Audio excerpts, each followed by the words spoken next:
The Grand Council chamber trembled with unspoken dread. Ambassador Bassa Kathri surveyed the gathered leaders' figures from every known starfaring race. Their expressions mirrored a single emotion, pure terror. Above them, shimmering holograms, flickered with maps covered in crimson blotches, each one marking a fallen world.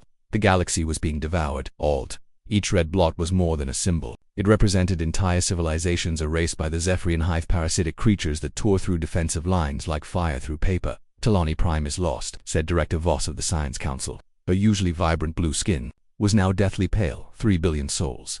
Gone in 4 days. The room erupted. Panic spread like wildfire. Voices clashed, overlapping demands and desperate questions. Some pleaded for evacuation to the inner worlds. Others whispered mad ideas like opening communication with the hive. A few even mentioned surrender. Kathri rose slowly, tall and thin. His presence silenced the chaos. As the senior ambassador of the Velta Republic, he'd faced political collapses, planetary disasters, but never anything like this. We know the truth, he said, his voice echoing. Our fleets can't stop them. Our weapons barely scratch their hulls. The Zephyrians don't negotiate. They don't retreat. They consume. The central hologram shifted, now displaying Kepler Station's last stand. Advanced Council warships, silver vessels, opened fire on the incoming swarm. Their beams hit the bone-flesh monsters but had little effect. The Zephyrian bioships, grotesque fusions of insect and organics, swarmed like wasps. In moments the station vanished beneath them. Our ships were made for exploration, Kathri continued. Our crews trained in diplomacy, research, peace. We are scientists, negotiators, not warriors. Admiral Nexus of the combined fleet stood. His forearms gestured in frustration. We've fought bravely. Every fleet has, and your courage is noted, said Kathri, softer now. But courage isn't enough. We need something we lack. He paused. We need killers. The word struck like a lightning bolt. In council culture, killer was not just an insult, it was a rejection of all that civilization stood for. The chamber recoiled. What exactly are you suggesting? Asked Minister Yala of the Trade Federation. Eyes wide with fear, Kathri approached the central console with a swipe. The hologram changed again, now showing a small yellow star on the galactic edge, one that made every delegate uncomfortable. Double quotes, there is one species we've never asked for help, Kathri said. Uproar, horror, outrage. The humans. That's madness, someone cried. They're under quarantine. They're dangerous. They might join the hive. Kathri let the storm pass. Then he continued calmly. I've studied their world. Terra, a planet of extremes. Deadly storms, predators with teeth the length of your arm. Natural disasters that would end any of our civilizations. But the humans, they didn't just survive, they conquered it. Images of Earth filled the chamber. Hurricanes ripping cities apart, volcanoes turning skies black, earthquakes splitting continents. Massive creatures hunting like machines. They evolved through war, Kathri said. War against the planet, war against beasts, war against themselves. For millions of years, only the smartest and strongest survived. They became something. We are not. They became perfect killers. Director Voss shook her head. We studied them when they launched into space. They're violent beyond comprehension. They build weapons that shatter moons, wage wars that kill millions. That's why we locked them out. And now, said Kathri, we need the very violence we feared. Silence. Another red mark blinked onto the galactic map. Another world gone. The hive was closing in. The inner systems would fall next. Minister Yala broke the silence. Even if we asked them, why would they help us? We exiled them, blocked their trade, treated them like criminals. Kathri nodded. Because the hive won't stop with us. If they consume the galaxy, Earth is next. And humans are smart enough to understand that. Admiral Nexus crossed his arms. What if they win the war and decide to keep the galaxy for themselves? Kathri looked him in the eye. Admiral, in 3 months, there may be nothing left to rule. The hive is moving faster than we predicted. At this pace, the core worlds fall in 60 days. The display updated again. New red zones blinked to life. Without help, the galaxy had 2 months to live. I call for a vote, Kathri said. All in favor of requesting military aid from the humans of Terra. The vote was razor-thin. Many refused to consider the idea. Others agreed only out of desperation. When the tally was complete, the motion passed by 12 votes. Kathri felt ice in his veins. He had just convinced the galaxy to contact its most dangerous outcasts. Prepare the transmission, he said. The message was brief, formal like any contract request. From Galactic Council of Peaceful Worlds to Human Government of Terra, we face an existential threat from hostile bioentities. Request immediate military assistance. Standard mercenary rates apply. Please respond urgently. As the message left Council space, racing toward the Sol system, Kathri didn't know if he had saved the galaxy or doomed it, perhaps both. Aboard the UE Indomitable, Earth's largest warship, Admiral Sarah Chen sipped her morning coffee. The bridge was no place for aesthetics. Steel floors, stark lighting, walls lined with weapons controls. Humanity didn't do luxury, they did survival. Admiral, said Lieutenant Rodriguez, we've received a transmission from outside Seoul. Chen's eyebrow lifted. In 3 decades of faster-than-light expansion, the Galactic Council had never reached out. They'd made it abundantly clear humans were not welcome in the civilized parts of space. Put it through, she ordered. The message was concise, business. But Chun's smile turned cold as she listened. The same council that had quarantined Earth was now begging for help. Replied that we received their message, she said. Tell them we're considering their request. But Sarah Chen wasn't considering anything. She had been preparing for this day for 20 years. As the head of Terran intelligence, she'd been monitoring the outer galaxy for signs of collapse. The reports had been coming for months. She knew what the Zephyrians really were. The Council thought it was just a rogue enemy. A few dangerous systems lost. A problem that needed mercenaries. They were wrong. The Zephyrians weren't a threat. They were an extinction-level event, a biomechanical force of nature that turned entire star systems into organic west-to-est. Chen opened a secure channel. Emergency command meeting. Fleet leaders to conference room Alpha. Now, within the hour, the deadliest minds in the Soul system sat around a steel table. General Morrison, Space Marine Command. Admiral Petrov, Master of Stealth Fleets. Commander Singh, in charge of Black Ops and experimental weapons. Dr. Hassan, head of biological warfare. They had spent decades preparing for this. Chen activated a hologram. The Zephyrian swarm hovered in the air above them, horrific insectoid. Vessels made of bone, tissue, and steel. Ships that could evolve, heal, breed in deep space. The Council thinks this is a small-scale emergency, Chen began. They offered standard rates. Expect us to send 100 ships to help bolster their pretty fleets. General Morrison chuckled, a harsh, mirthless sound. They still think we fight like them. Clean wars, minimal casualties. Pretty ships dancing in space. Exactly, Chen said. They don't know what real war looks like. Not yet. Admiral Petrov leaned forward, his voice low. So how bad is the Zephyrian threat? Admiral, how bad is the threat, really? Admiral Chen asked calmly. She changed the tactical display. A galaxy-wide star map appeared, smeared with spreading red zones. Each one marked a system lost to the Zephyrian hive. At current speed, she said, they'll consume the entire galaxy in 5 years, including Earth. Silence fell. These were people who had fought pirates, warlords, insurrections of each other. But this was different. This wasn't war. This was extinction. Dr. Hassan broke the silence. What do we know about their biology? They're a hive mind, Chen replied. Each ship is a cell in a vast organism. They devour biomass to fuel growth and reproduction. And worst of all, they learn.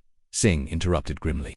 Adapt to weapons. Evolve tactics. Exactly, Chen said. They're perfect predators, intelligent, merciless, and constantly evolving. Chen's smile returned. It was not kind. It was predatory. The Council made a mistake, she said. They thought they were hiring mercenaries for a border conflict. What they actually did was declare a species-level threat against humanity. She stood and walked to the center console. Under Human Defense Code 7, she said, this qualifies as an existential threat to our survival. This is not a contract, this is total war. The others didn't need clarification.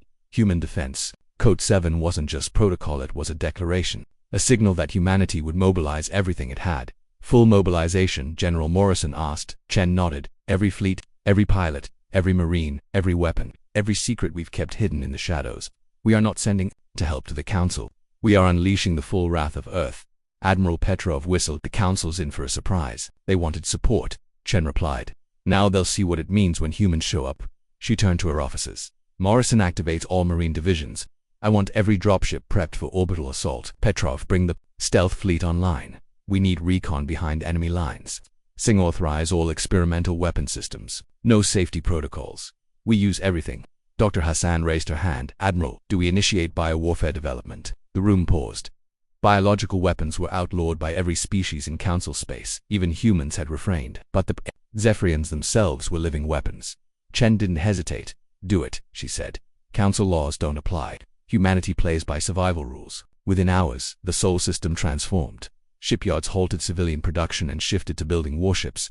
Mining outposts began assembling orbital cannons. Transport ships were gutted and rebuilt into armored assault carriers. The Council thought they'd called mercenaries. What they had truly done was awaken the most lethal predators in known space creatures, honed by a death world. Chen returned to a command bridge aboard the UE Indomitable. She watched as ship after ship emerged from hyperspace, battlecruisers from Mars, destroyers from the Belt, dreadnoughts from Black Ops yards orbiting Pluto.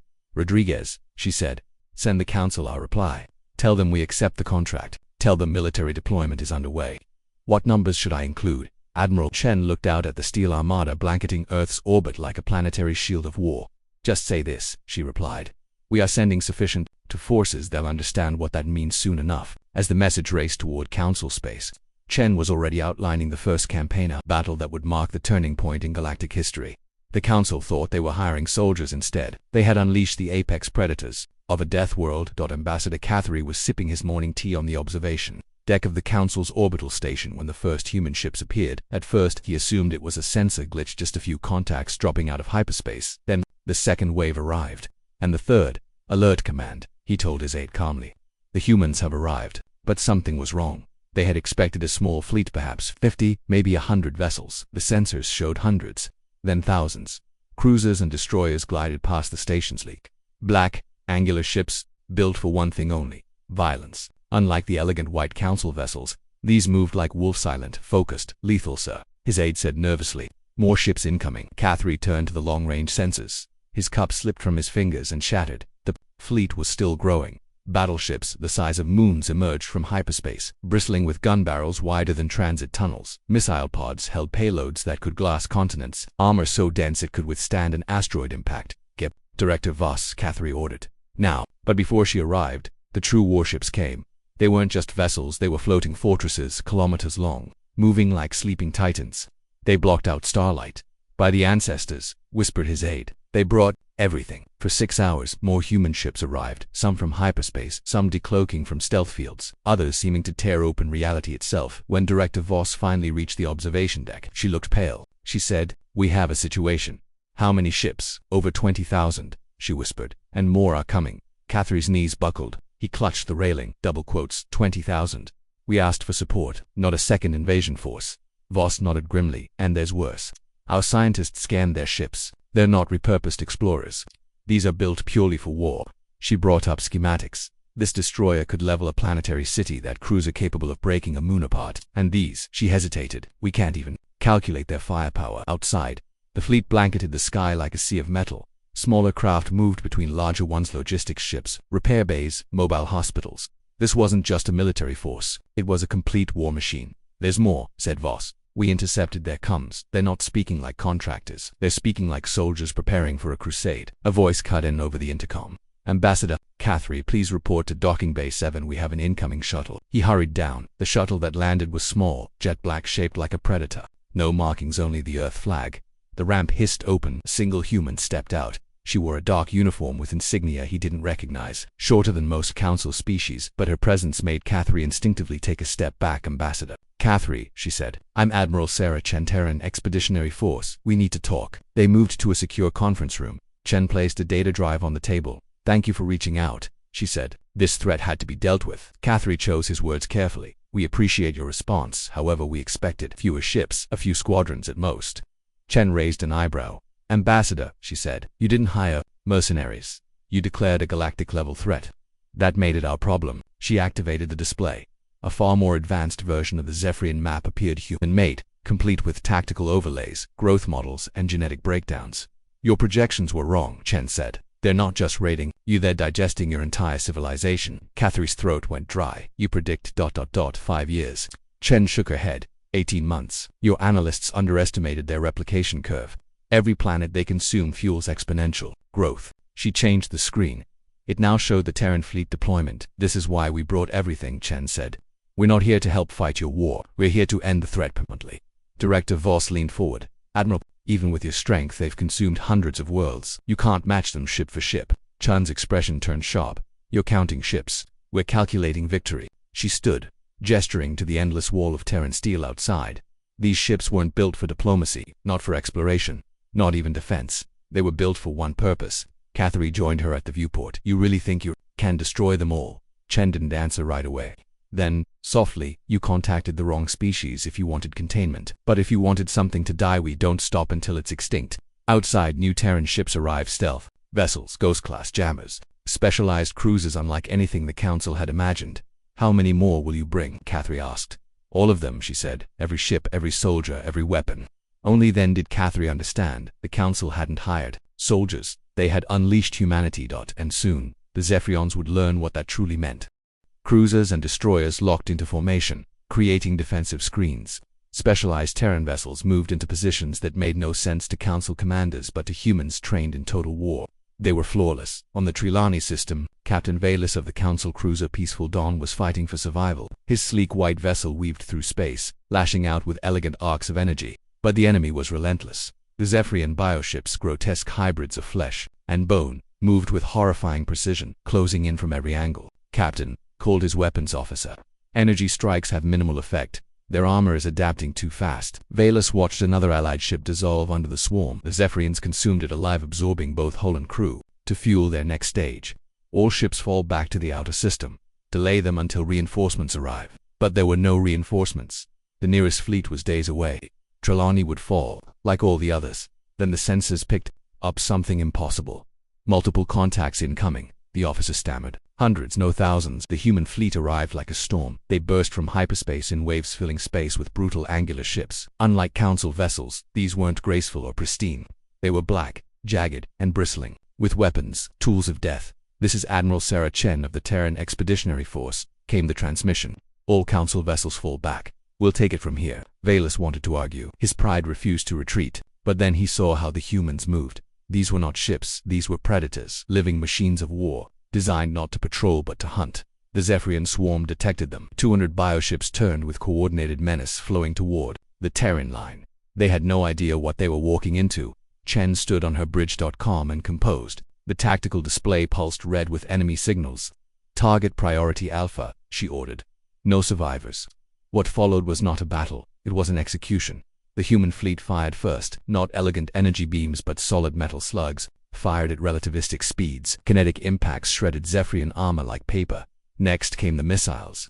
Not precision munitions. Nuclear warheads designed to obliterate asteroids. They detonated in deadly sequences, overlapping like a choreographed apocalypse. The swarm tried to adapt, growing heavier plating, sprouting new limbs. But it didn't matter. Human electronic warfare kicked in, sending signal storms that broke the hive mind's coordination. The perfect predators had found their prey. Captain Valus could only watch. Stunned. The elegant swarm, which had overrun dozens of star systems, was being torn apart in seconds. And then his sensor officer said the quiet part out loud. "Sir, they're not even using their main guns." Valus turned. The massive dreadnoughts at the center of the human fleet hadn't fired once. Everything that was happening, the destruction, the carnage, was from their secondary systems. The battle lasted exactly 4 minutes and 37 seconds. When it ended, all 200 Zephyrian bioships had been annihilated. No wreckage, no survivors, just drifting remains and silence. The humans hadn't lost a single vessel. "Captain Valus," came Chen's voice. "Please report casualties." He took a moment to find his voice. 3 ships lost before your arrival, the rest unharmed." "Understood," she replied. "Fall back to your staging point. We'll handle the rest in this sector." Valus couldn't help himself. "How did you destroy them so easily?" "Our weapons couldn't penetrate their armor." There was a pause. Then Chen's reply came cool, level, and laced with something that made Valus shiver. Predatory amusement. "Captain, your weapons were built to disable, capture, or negotiate. Ours were built to kill. There's a difference." Across the front lines, similar reports emerged. Wherever humanity engaged, the same story played out. Swarms that had devoured entire fleets were eliminated in minutes. It wasn't just their weapons, it was how they fought. No warnings, no negotiations, no offers of surrender, only silence, then impact. The Zephyrians had never faced an enemy like this before. They'd never faced a species that fought not to win, but to erase. And suddenly, after months of non-stop conquest, the Zephyrian advance stopped. Their perfect storm had met something more terrifying. An enemy forged on a planet where everything tried to kill you, and the only survivors were those who learned to kill better. 47 days. That's how long it took. Ambassador Catherine stood in the Council's war room staring at the tactical map. The once red galaxy was now empty. Clean. Every red zone gone. Every hive destroyed. Every world consumed, sterilized. Director Voss entered quietly. "Final report," she said. Her voice sounded hollow. "Estimated Zephyrian bioships destroyed, 12 million. Ground forces eliminated. All survivors, 0. The chamber remained silent. Leaders from across the galaxy had gathered to witness the end. They had expected a slow, grinding war. Years of attrition, negotiations, losses. Instead, the humans had ended it in under 2 months. "How?" asked Minister Yala, stunned. "How did they destroy so many ships so quickly?" Director Voss activated the hull. Images of Terran fleets surged across it like tidal waves of metal. "They didn't fight like us," she said. "They didn't seize territory or conserve resources. They didn't try diplomacy. They just ended everything they found." Footage played dozens of engagements. Each began the same. Terran ships arrived, fired, moved on. No delays. No hesitation, they left nothing behind. They weren't soldiers, they were extinction events with engines. The council had called for aid, but what they got was something else entirely. They had summoned the apex predators of a death world, and the galaxy would never forget what came out of Earth. They used weapons we had never seen before, Director Voss said quietly. Devices capable of killing planets. Technologies that turned stars into weapons. They fought like the universe itself was their enemy. Ambassador Catherine thought back to something Admiral Chen had said weeks ago. When humans decide something needs to die, they don't stop until it's extinct. He'd thought she was being dramatic. Now he understood she had just been stating a fact. A communication alert chimed. Admiral Chen requesting permission to address the council, said the comms officer. Put her through. Catherine ordered. Chen's face appeared on the grand display. Behind her, the bridge of a warship Indomitable was calm. Human officers moved with mechanical focus, no celebration, no relief. Just soldiers completing a mission. Members of the Galactic Council, Chen began. I'm pleased to report, the Zephyrian threat has been eliminated. All bioships destroyed. Ground facilities sterilized. The hive mind no longer exists in galactic space. Catherine leaned forward. Admiral, when you say eliminated, I mean extinct, Chen replied flatly. The Zephyrian species is gone. They cannot reproduce. They cannot adapt. They cannot return. A hush fell across the chamber. They had asked for help stopping the swarm. They hadn't expected a species to be erased from existence. What about the systems they consumed? Asked Minister Jalach. Expression remained unchanged. 17 systems were completely sterilized. Total loss. But 43 are viable for long-term restoration. We've prepared recovery plans. And your casualties? Asked Director Voss for the first time. There was a flicker of pride in Chen's voice. 0. No ships lost. No personnel killed. It was a flawless operation. Stunned silence. The humans had destroyed 12 million enemies. In under 2 months. With 0 casualties. That it was awe-inspiring, it was terrifying. And it was everything the council had feared about Deathworlders. The contract is complete, Chen said. Please transfer the agreed compensation to our accounts. The Terran Expeditionary Force will return to Seoul within the week. Said Catherine. We need to discuss what comes next. Your fleet's capabilities. They shift the entire balance of galactic power. We must consider new protocols, new treaties. Chen's expression barely changed. Ambassador, you hired us to solve a problem. We solved it. What happens next is your concern. But your weapons, protested Voss. Your technology, it's beyond anything we imagined. Surely we can begin some kind of exchange. No, Chen said calmly. Terran military technology remains Terran. You wanted soldiers, not instructors. Minister Yala leaned forward. With respect, Admiral, your fleet could conquer the galaxy. No force could stop you. Why go home? Chen was quiet for a moment. Then her voice came low and deliberate. Because you misunderstand who we are. We are not conquerors. We are protectors. We came because something threatened the galaxy, including our world. Now that threat is gone, she paused as, locking on Catherine. But make no mistake, we'll be watching. If another threat rises like the Zephyrians, or if anyone else becomes one, they'll learn what the Zephyrians learned. And with that, the transmission ended. The chamber remained still. No one spoke. No one moved. They had summoned humanity and received salvation. But they had also revealed to themselves a truth, a species so deadly, so precise, that it could erase civilizations and walk away untouched. In the following days, reports came in. The massive Terran fleet was returning to the Sol system with the same discipline it had arrived. No ships stayed behind. No bases were built. The Deathworlders had come, saved the galaxy, and gone home. But everything had changed. The quarantine around Earth quietly lifted.